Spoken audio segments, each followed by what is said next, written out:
Hey everybody, so after almost 6 years on the road, Rose and I finally got back to Los Angeles a couple weeks ago to discover that our friends at Doubletake Mirrors had sent us a package with their new adventure mirror kit that has their proprietary 6-inch arm and mounting kit with, most importantly, look at that, crush-proof balls.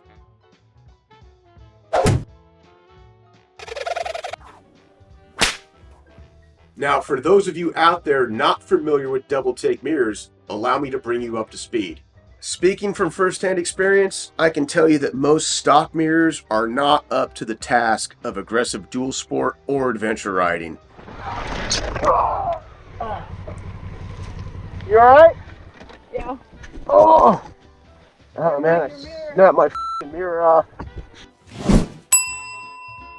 I've ridden with Doubletake's original adventure mirror as far north as the Arctic, as far south as Patagonia, and literally everywhere in between, through multiple crashes and every condition imaginable. And this new adventure kit addresses the one and only issue I've had with their mirrors in that time, and that was the original ram ball mount, which after time has a tendency to compress and fall apart. Well, Doubletake's new proprietary arm and crush-proof balls solve that problem, making the best mirrors on the market even better. So as you can see here, this is Ram's original ball, and this is Doubletake's new uncrushable ball. Yay! And it looks like Doubletake's got much bigger balls than Ram does. And here's the original mounting arm, and it looks like Doubletake's new proprietary mounting arm is a bit longer than Ram's is as well. Yay!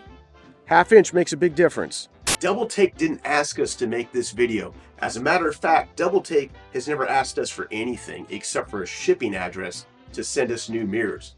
The only reason they support us is because we take awesome photos which tend to highlight their awesome product. That's it.